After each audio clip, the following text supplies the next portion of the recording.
ni kusahau, kutojali, shughuli. Vile vyote ni vingi sana vinavyoweza acha mtu anapoteza. Kulikuwa kama mama mmoja.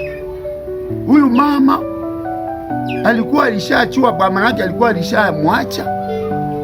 Mama baba kamkumbuka, sasa ukamate tike, ukamate gari unikutane huku kwenye niko.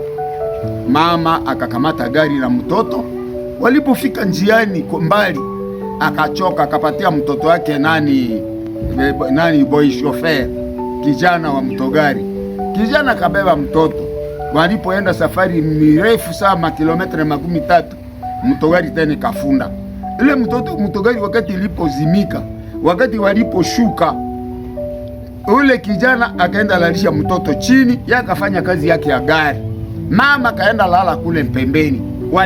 Gari liposema wapande waendelee na gari, waendelee na safari, mama akapanda, boy chauffeur akapanda, wanasahau mtoto kule. Walipoenda safari ya kilomita 10, watakutana mtoto yake pale tena kwenye walimsahau. Lakini bahati nzuri, uone safari ya kilomita 13 kama inaweza kuwa mwendo wa saa ngapi miguu.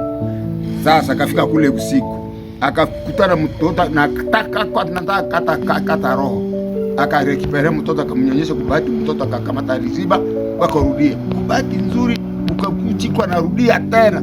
Uone kilomita 13 mara 2, 60 kilomita mchana na usiku. Akafika wakaendelea na gari. Huyu pahali pa kubeba mtoto wake akamupana kwa mtu mwingine. Ilimwabidi sasa arudie tena nyuma. Safari ya siku moja ikakuwa ya siku mbili.